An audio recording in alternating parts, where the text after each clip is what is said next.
Welcome to Ailmas Corporation. Before you stands the Red Queen, Maria Starvella, your boss and your goddess!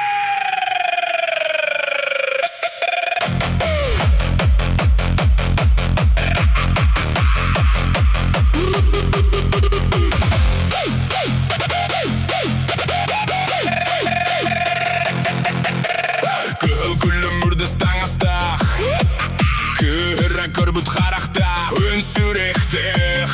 Алмаз корпорация Хотуны Мария Стервелла Кіне кирде ғіне сүрек тоқтур Эн олық хорияқ үйір Жону сәнір Бір тылынан егін өлір Өйді en hatунun Көмісі тарға, көміс құлан Көміс бәйләқ, итибары да кинеха нада Ол әрін, кинеха $1 trillion нада Сервела, кіне кирде ғіне сүрек тоқтур Сервела, en олақ хорияқ үйір Сервела,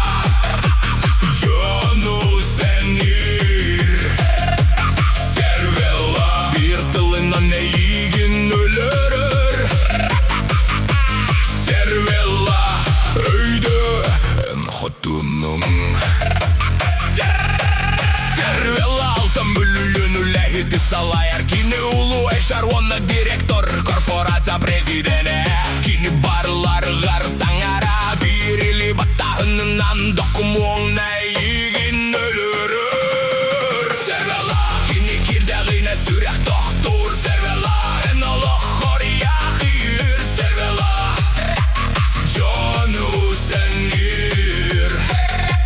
Стервелла бір тылынан егін өлірір Стервелла өйді ән хотуның Мария Стервелла бір күн иреки Kurдuk kıhran kelle